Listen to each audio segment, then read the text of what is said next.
The Pelori child screamed when the insected mercenary grabbed her arm. Her parents fell to their knees, begging in their soft musical language, but the Vorathi warriors only laughed. Their clicking sounds filled the crowded marketplace of Meridian Station as hundreds of aliens hurried past, pretending not to see. Danny Reeves saw everything. He was 26 years old, a freighter pilot from Earth who delivered medical supplies to frontier colonies. He had stopped at this station to refuel and grab a meal. Nothing special, just another routine day in space. But there was nothing routine about watching a family get terrorized. The lead Vorathi stood nearly 8 feet tall. His black armor gleamed under the station lights and his mandibles clicked together as he spoke. Protection fees are not optional little fur things. You pay or we take something of equal value. He shook the crying child like a toy. This one will work in our minds until your debt is cleared. Danny put down his food container and walked toward them. A Kavari merchant, one of the old elephant-like beings, grabbed his sleeve. Do not interfere, human. The Vorathi are dangerous. They will kill you. Maybe, Danny said. He kept walking. The marketplace grew quiet as the small human approached the group of armored mercenaries.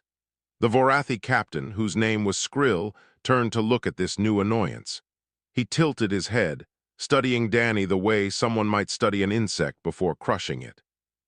What do you want, pink thing? Let the kid go, Danny said. His voice was calm. I will pay their debt. How much? Skrill made a sound that might have been laughter. You pay me? He released the child, who ran crying to her mother. Then he stepped closer to Danny, towering over him. Do you know who I am? I am Skrill of the Vorathi Dominion. We have conquered 12 systems. We have crushed species far stronger than yours. Good for you, Danny said. How much do they owe? The marketplace held its breath. Nobody spoke to the Vorathi this way. Nobody. Skrill's arm moved faster than most eyes could follow. His armored fist struck Danny's chest with enough force to crack ribs and send the human flying backward. Danny crashed into a merchant's stall, scattering goods everywhere. He lay still for a moment. Stupid creature, Skrill said, turning back to the Pelori family. Now where were we? Hey. Skrill turned. The human was. Standing up, blood dripped from a cut on his forehead. He was holding his ribs with one hand, but he was standing. We are not done talking, Danny said. Skrill struck him again. Danny went down hard. His shoulder made a popping sound as it hit the metal floor. The watching aliens winced and looked away. Some began recording on their devices, certain they were witnessing a death. Danny got up again. What is wrong with you? Skrill demanded. Stay down. No. This time Skrill used both arms, slamming Danny into a support pillar. Something in Danny's back cracked. He slid to the floor, gasping for air. The Pelori mother was crying now, begging the human to stop, telling him it was not worth his life. Danny used the pillar to pull himself up. His legs shook, his vision was blurry, but he stood there facing Skrill and said, Let them go. The marketplace had gone completely silent. Even Skrill's warriors looked uncertain now. They had broken bones in this human's body. They had hit him hard enough to kill members of most species, and he kept getting up. What are you? Skrill whispered. I am a human, Danny said, and I told you to let them go. Alarm lights suddenly flashed. Station security was finally arriving, their boots thundering down the corridors. Skrill looked at his warriors, then back at Danny. His mandibles clicked rapidly, a sign of agitation. This is not over, human. Skrill pointed one armored finger at Danny's face. I will remember you, I will find you, and I will make you regret this day. The Vorathi retreated as security forces flooded the marketplace. Danny finally allowed himself to collapse. The Pelori family rushed to his side, their soft paws pressing against his wounds, their voices speaking gratitude he could barely hear through the pain. A medical team arrived and began treating him. As they worked, Danny saw the old Kavari merchant watching from across the marketplace. The ancient being's eyes held something strange, not fear, not pity, but something almost like recognition. The Kavari turned to his companion and spoke quietly. The Vorathi have made a terrible mistake. What do you mean? The human is half dead. Yes, the old Kavari said, and he still did not stop. Someone should warn the Vorathi about humans, about what happens when you threaten something they have decided to protect. What happens? The Kavari watched as Danny, even while being loaded onto a medical stretcher, reached out to squeeze the hand of the Pelori child. The little one had stopped crying and was looking at the broken human like he was the bravest thing she had ever seen. They do not stop, the Kavari said. No matter what you do to them, they do not stop, and the Vorathi just made it personal. In the distance, Skrill's ship was already preparing to leave the station, carrying word of this incident back to his warlord. A message about a human who refused to stay down. A message that would change the galaxy forever. 3 days after leaving the medical bay, Danny Reeves learned that he was now the most wanted human in Vorathi space. He found out at a small refueling station near the outer colonies. The moment he walked into the trading post, conversations stopped. Aliens of 6 different species turned to look at him, then quickly looked away. Some grabbed their belongings and left. Others pressed themselves against walls, creating as much distance as possible between themselves and the human. Danny walked to the counter. Just need fuel cell charges, standard load. The station keeper, a 4-armed creature with scales, slid the fuel cells across the counter without making eye contact. No charge, please leave quickly. What is going on? You are Danny Reeves, yes, the human from Meridian Station. The keeper's voice trembled. Warlord Gret has declared a blood hunt. Anyone who helps you will be killed. Anyone who gives you shelter will be killed. He has committed 30 warships to finding you. Danny felt cold. 30 warships for one person. You embarrassed his captain. You made the Vorathi look weak. The keeper was already backing away. Please go, I do not want to die. Danny took his fuel cells and left. Outside the trading post, he found his path blocked by a young female Kavari. She was small for her species, barely 7 feet tall, with curious eyes and a data pad clutched in her trunk. Danny Reeves, she said, I have been looking for you. Get in line. Danny tried to walk around her. She moved with him. My name is Rumi. I am a xenobiologist. I study species from dangerous worlds. I have been researching humans for 2 years, and I need to ask you something. I am kind of busy running for my life. Do you know what a Class 7 Deathworld is? That made Danny pause. A what? Rumi's eyes lit up. I knew it, you do not know. She pulled up information on her data pad. The Galactic Union classifies planets by danger level. Class 1 is perfectly safe. Gardens, paradises, most species evolved on Class 2 or Class 3 worlds. She turned the pad to show him. Earth is classified as Class 7, the highest danger rating possible. Danny looked at the screen. It showed images of Earth, hurricanes, volcanoes, predators, diseases, extreme temperatures, things he had grown up with, things that were just normal parts of life. That is just Earth, he said. It is not that bad. Rumi stared at him. Not that bad? Your planet has animals that kill for pleasure, plants that produce poison, weather systems that destroy cities, diseases that killed millions of your people, and you think it is not that bad. I mean, you learn to deal with it.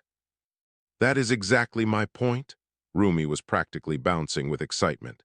Humans are the only intelligent species to evolve on a Class 7 world. Your bodies are designed for survival. You can heal from injuries that would kill anyone else. You can run for hours without stopping. You can adapt to almost any environment, and you have absolutely no idea how terrifying that is to the rest of the galaxy.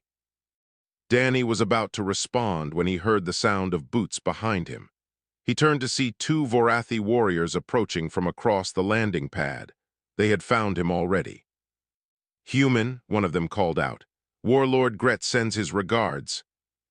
What happened next became one of the most watched recordings in galactic history. Danny did not run. He did not hide. He looked around, saw a metal pipe lying near some construction equipment and picked it up. Then he walked toward the two armored warriors. Rumi recorded everything. The Vorathi were trained soldiers. They had fought in dozens of campaigns. They were faster, stronger, and better equipped than any human had a right to challenge. The fight lasted 4 minutes.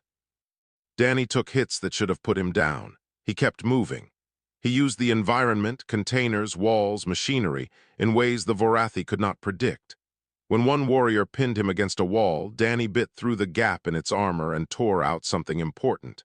When the other tried to shoot him, Danny was already inside its guard, using the pipe to find weak points in the armor. When it was over, both Vorathi lay on the ground, disabled and groaning. Danny stood over them, breathing hard, covered in his own blood and theirs. "You can tell your warlord something," Danny said to the conscious one. "I did not start this, but I will finish it." He turned and walked back to Rumi, who had gone very quiet. "You were recording," Danny said. "Yes." "Good, send it everywhere. If they want to make me famous, let us make me famous." Rumi transmitted the recording to every network she could access. Within hours, it had been viewed by billions. A single human, wounded and outnumbered, defeating 2 Vorathi warriors with nothing but a metal pipe and pure determination. The galaxy had never seen anything like it. And somewhere in the darkness of space, Warlord Gret received word that his scouts had failed. He did not rage. He did not threaten. He simply looked at his officers and said, "Find every human colony in our territory. We will burn them all until this one comes to us." The hunt was only beginning. Ambassador Carol Singh had served humanity for 30 years. She had negotiated trade deals, resolved conflicts, and represented Earth across 24 star systems. But she had never received so many urgent messages in a single day. Her office screens showed communications from 40 different alien governments. Some offered condolences for the humans who would surely die. Others demanded to know if the rumors were true. A few, very quietly, asked if humanity would consider selling weapons. Carol ignored all of them and focused on the report in front of her. A Vorathi warlord had declared war on the human race because one freighter pilot had defended a refugee family. 30 warships were now hunting human colonies. And somewhere out there, Danny Reeves was running for his life with only a Kavari scientist for company. Her aide entered the room. "Ambassador, the Galactic Council is demanding a response. They expect us to apologize and pay reparations to avoid further conflict." Carol laughed. It was not a pleasant sound. "Apologize for what? For not letting them kidnap a child?" "The Council believes." "I do not care what the Council believes." Carol stood and walked to her window, looking out at the stars. "Get me Earth Command, get me every military vessel we have in this sector, and get me the classified planetary file." "Ambassador." "The full file, everything we have kept hidden about Earth and humanity, every piece of data the Galactic Union does not want species to see." Carol turned back to her aide. "If the Vorathi want to know what they are fighting, let us show them." While Ambassador Singh prepared her response, Danny and Rumi were fleeing through the border systems. They had passed through 3 stations in 2 days, always staying one step ahead of Vorathi patrols. At each stop, Danny found unexpected help waiting. On Station Korath, a retired human marine named Ben Park was waiting at the docking bay. He was in his 50s, gray-haired, running a small salvage operation. He had seen Rumi's recording. "Need a gunner?" Ben asked. "My ship has weapons, and I did not retire to watch some bugs push around one of our own." Danny tried to refuse. Ben ignored him and started loading his equipment onto Danny's freighter. On Station Peloth, the Pelori family from Meridian was waiting. The mother, Tessara, approached Danny with determination in her golden eyes. "You saved my daughter," Tessara said. "I am a healer. Where you go, I go. This is not a request." The little Pelori girl, Myra, grabbed Danny's hand and refused to let go. At the 3rd station, the old Kavari from the marketplace appeared. His name was Morath, and he walked with the slow dignity of someone who had seen centuries pass. "I was a warrior once," Morath said. "Long ago, before my people became merchants and philosophers, I had forgotten what it meant to fight for something that matters." He looked at Danny with ancient, knowing eyes. "You have reminded me. If you will have me, I will fight beside you." Danny wanted to send them all away. This was his problem, not theirs, but Rumi stopped him. "You do not understand," she said. "The galaxy has watched the Vorathi terrorize smaller species for generations. Everyone has been too afraid to fight back, but you showed them something different. You showed them that the Vorathi can be hurt, that someone will stand up for the weak." She gestured at their growing group.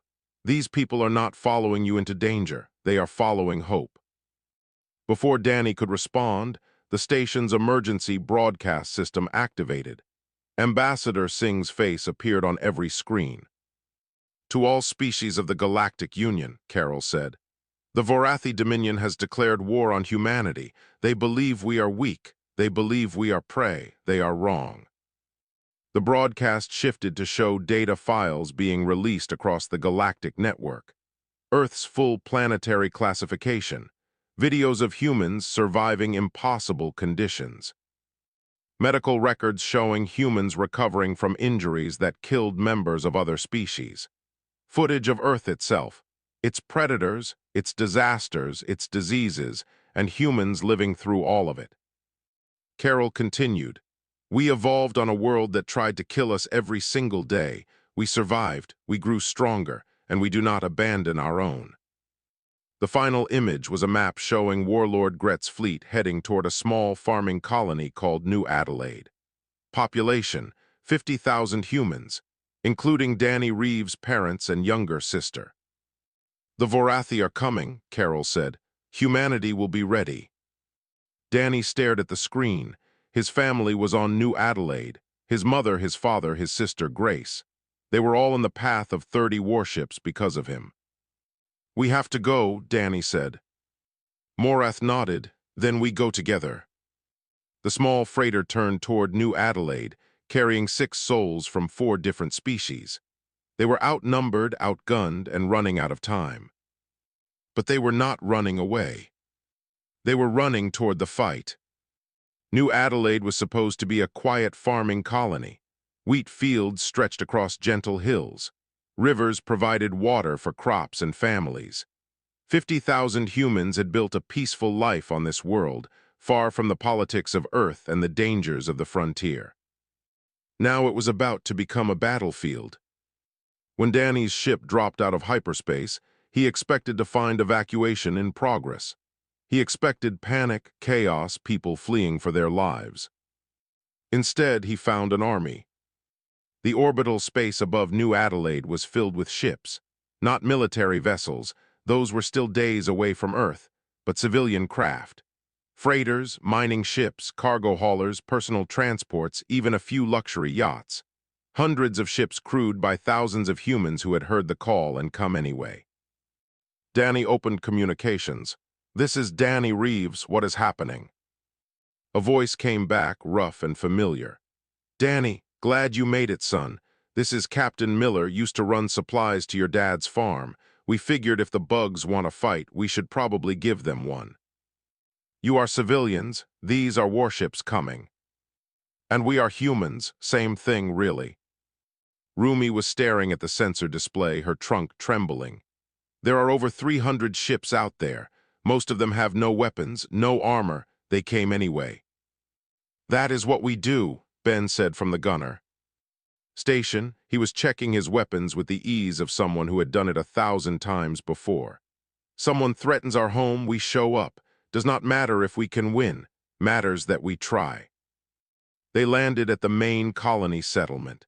The scene on the ground was even more chaotic than orbit.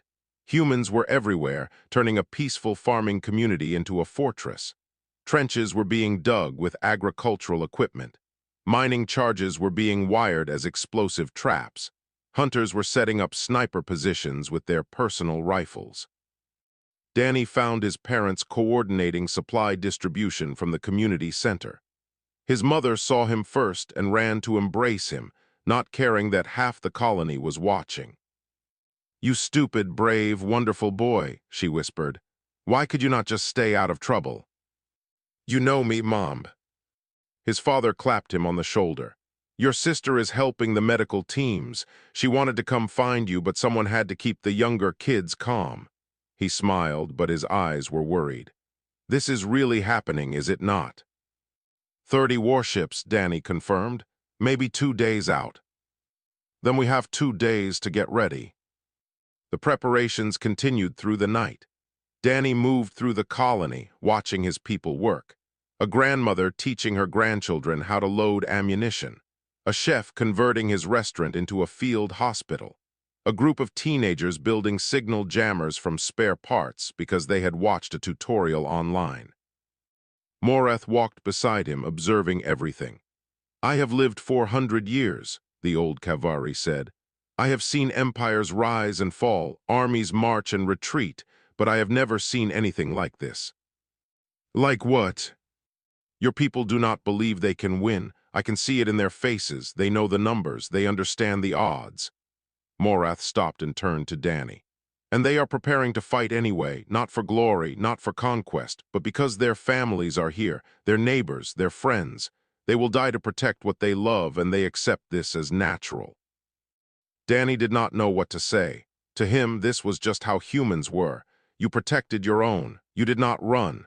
You stood your ground even if the ground was shaking beneath you. Rumi appeared on a large screen, broadcasting from orbit. She was still recording, still sending her footage across the galaxy. Trillions of beings were watching new. "Adelaide, prepare for its last stand." Ambassador Singh's voice joined the broadcast. "To the Vorathi fleet approaching New Adelaide, you have declared war on humanity. You believe we are weak because we do not conquer. You believe we are prey because we choose peace. You are about to learn how wrong you are." The ambassador's image was replaced by historical footage. Humans fighting through ancient wars with swords and shields. Humans rebuilding cities after disasters. Humans landing on their moon, diving into their deepest oceans, climbing their tallest mountains. And always, always getting back up after falling down. "This is what you face," Carol continued. "A species that does not know how to quit. A species that has fought against itself, against nature, against death itself, and won. You want New Adelaide? Come and take it. But know this, whatever happens tomorrow, you will never forget what humanity is capable of when you threaten our home." The broadcast ended. Silence fell over the colony. Then someone started clapping, then another, then everyone. Danny looked up at the stars, knowing that somewhere out there, 30 warships were coming to destroy everything he loved. Let them come. Humanity would be waiting. Warlord Gret watched New Adelaide grow larger on his viewing screen. His fleet of 30 warships had crossed half the galaxy to crush one farming colony. It should have been embarrassing. It should have been beneath him. But something felt wrong. "Reports," he demanded. His tactical officer clicked nervously. "Warlord, there are approximately 300 civilian vessels in orbit, no military ships. Scans show improvised weapons on some craft, but nothing that could threaten our armor." 300 ships, Gret's mandibles twitched. Why did they not flee? No one answered, no one knew. "Begin the attack," Gret ordered. "Destroy the civilian fleet, then burn the colony." The Battle of New Adelaide began at dawn. The Vorathi expected a quick victory. They received something else entirely. The human civilian ships flew like nothing the Vorathi had ever seen. Freighters performed maneuvers that should have torn them apart. Mining vessels dove directly at warships, detonating their cargo holds against enemy hulls. Transport ships rammed into weapon systems, their pilots ejecting at the last second, sometimes.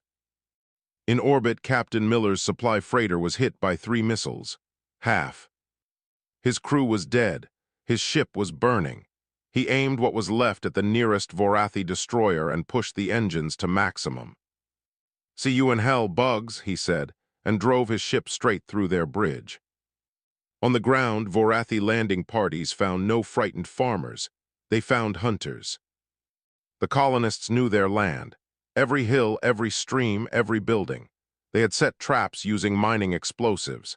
They had created kill zones between the wheat fields. They fired from positions they had used for years to hunt dangerous wildlife. Danny led a group of volunteers toward the main landing zone. Ben was beside him, moving with the calm efficiency of a veteran. Morath followed, his ancient body somehow keeping pace with humans half his age. Even Tessara was there, the gentle Pelori healer carrying a medical kit and a knife she had learned to use in the past 2 days. Rumi, Danny spoke into his communicator. What is happening up there? Rumi's voice came back shaky but determined.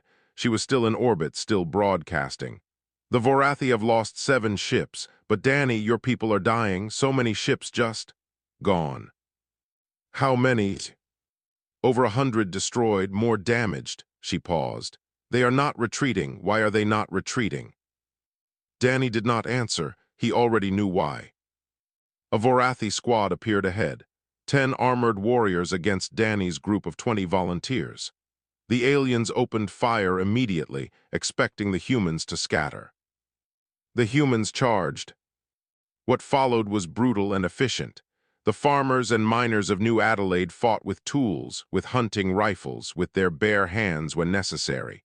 They took wounds that should have killed them and kept fighting. When one fell, another took their place. Danny found himself facing a Vorathi twice his size. The alien's blade cut across his arm, opening flesh to bone. Danny barely noticed. He grabbed the warrior's weapon arm and twisted until something cracked, then used the Vorathi's own blade to finish him. Rumi recorded it all. Across the galaxy, trillions watched humans fight with injuries that would have stopped any other species. They watched humans laugh and joke between firefights, making dark humor about their own wounds. They watched humans carry wounded enemies to medical stations because fighting is fighting, but letting someone bleed out is just wrong. The Vorathi did not understand. They could not understand. In their entire history of conquest, they had never faced prey that refused to act like prey. By midday, Warlord Gret had lost 11 ships and 4,000 warriors. His landing forces were being systematically destroyed by farmers with rifles, and still the humans would not break. Warlord, his tactical officer reported, voice trembling. Our warriors they are requesting retreat orders. They say the humans will not die. They say they have shot them multiple times and they keep getting up. Gret stared at the battle reports. This was impossible. Humans were soft, weak prey. They should have surrendered hours ago. Instead, a force of miners and farmers and ordinary people was fighting his elite warriors to a standstill. No retreat, Gret said, but his voice lacked conviction. Prepare my personal shuttle. I will go down there myself and end this. He would find Danny Reeves. He would kill the human who had started all this. And then the rest of these stubborn creatures would finally learn to fear the Vorathi. Gret did not realize he was already afraid. In the fields of New Adelaide, standing over the bodies of fallen enemies, Danny Reeves looked up at the sky where Gret's command ship waited. He is coming, Danny said to Ben. The old Marine grinned through blood and dirt. Good, let us go meet him. Together, they began moving toward the landing zone, where the Warlord's shuttle was descending. The final battle was about to begin. Warlord Gret's shuttle touched down in a field of trampled wheat. Around it, the bodies of Vorathi warriors lay scattered among destroyed farming equipment and burning wreckage. The air smelled like smoke and blood and something else, something the warlord had never encountered in decades of conquest. Defiance. Gret stepped onto the soil of New Adelaide with 20 of his best guards. He was 8 feet of armored muscle, a living weapon that had personally killed thousands across a dozen worlds. He had never lost a battle. He had never known fear. Today, walking through fields where farmers had slaughtered his warriors, he felt something uncomfortably close to it. Danny Reeves, Gret shouted. I know you are here. Face me, human, and I will make your death quick. Hide, and I will burn every building on this world. Silence answered him. Then from the smoke ahead, a figure emerged. Danny walked slowly. His left arm hung uselessly at his side, the wound from earlier still bleeding. Burns covered half his face. His clothes were torn, soaked with blood, his and others. Behind him walked Ben, Morath, and a dozen human volunteers who looked just as damaged. Gret's guards raised their weapons. The warlord held up a hand, stopping them. "You are the one who started this," Gret said. "You defended those worthless refugees. You defied my captain. You killed my warriors. For what? For honor, for glory." Danny stopped 20 feet away. When he spoke, his voice was tired but steady. "I defended a family because they needed help. That is all. You could have walked away. You chose this." "I chose nothing. You humiliated us. The Vorathi do not allow." "You kidnap children." Danny's voice cut through like a blade. "You enslave entire species. You burn worlds that will not pay your protection fees. And you are angry because someone finally told you no?" He shook his head. "You are not warriors. You are bullies, and bullies always lose in the end." Gret roared and charged. The warlord was faster than any creature Danny had ever faced. His armored fist struck Danny's chest before the human could react, sending him crashing backward into the dirt. Gret followed, raining down blows that cracked bone and tore flesh. Danny's volunteers tried to help.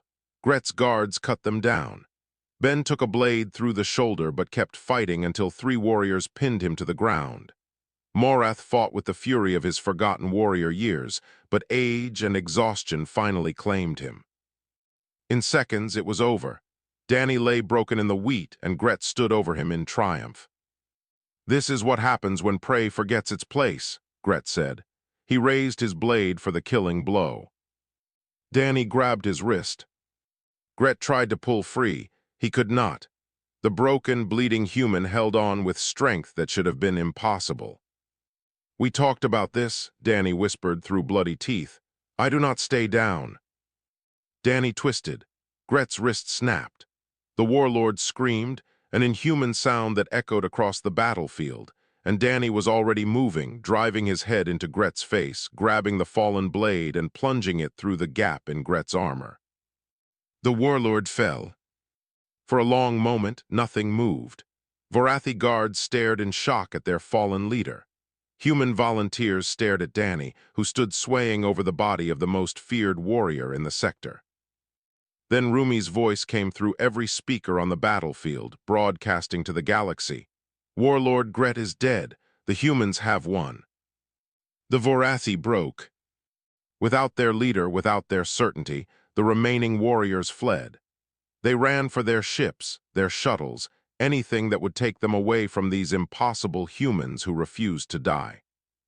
Above the planet, the surviving Vorathi warships turned and retreated into hyperspace. They left behind 19 destroyed vessels and thousands of dead warriors. New Adelaide had held. 1 week later, the galaxy was still processing what had happened. The Battle of New Adelaide was the most watched event in history. Rumi's broadcasts had been viewed by nearly every intelligent being in known space. They had seen humans take impossible wounds and keep fighting. They had seen farmers defeat elite soldiers. They had seen Danny Reeves kill a warlord with his bare hands and a stolen blade. The Vorathi Dominion was collapsing. Conquered species were rising up everywhere, inspired by the example of New Adelaide. The warlord's death had shattered the myth of Vorathi invincibility. Ambassador Singh addressed the Galactic Council with a simple message. "Humanity does not seek conquest. We do not seek war, but we will always protect those who cannot protect themselves. If you want to be our friends, we will be the best friends you have ever had. If you want to be our enemies," she smiled. "Ask the Vorathi how that works out." On New Adelaide, Danny sat in the hospital recovery ward. His arm was in a regeneration cast. His ribs were held together by medical technology. Visitors came constantly, colonists who wanted to thank him, aliens who wanted to meet the human who killed a warlord, reporters who wanted interviews. He ignored most of them. But when little Myra and her family came, he made time. The Pelori child climbed onto his bed and showed him something, a small carved figure of a human standing between a Pelori and a monster. "I made this for you," Myra said, "because you are a protector." Danny held the tiny carving and felt tears he refused to let fall. "Thank you, Myra." Months later, a young Vorathi soldier sat in a dwelling far from conquered space. His hatchlings gathered around him, demanding a story. "Tell us about the war," they begged. The soldier was quiet for a long time. Then he said, "Never hunt humans, never threaten them, never harm." "What they love." "Why not?" the hatchlings asked. "Because they are not prey, they never were." The soldier looked at his children with haunted eyes. "And if you make them angry, they become something worse than predators. They become protectors, and protectors never stop." The hatchlings did not fully understand, but they remembered. And across the galaxy, other species remembered too. Remembered the day a single human refused to stay down. Remembered the day farmers defeated an empire. Remembered the day they learned why Earth was called a deathworld, and why its children were the deadliest species in the galaxy.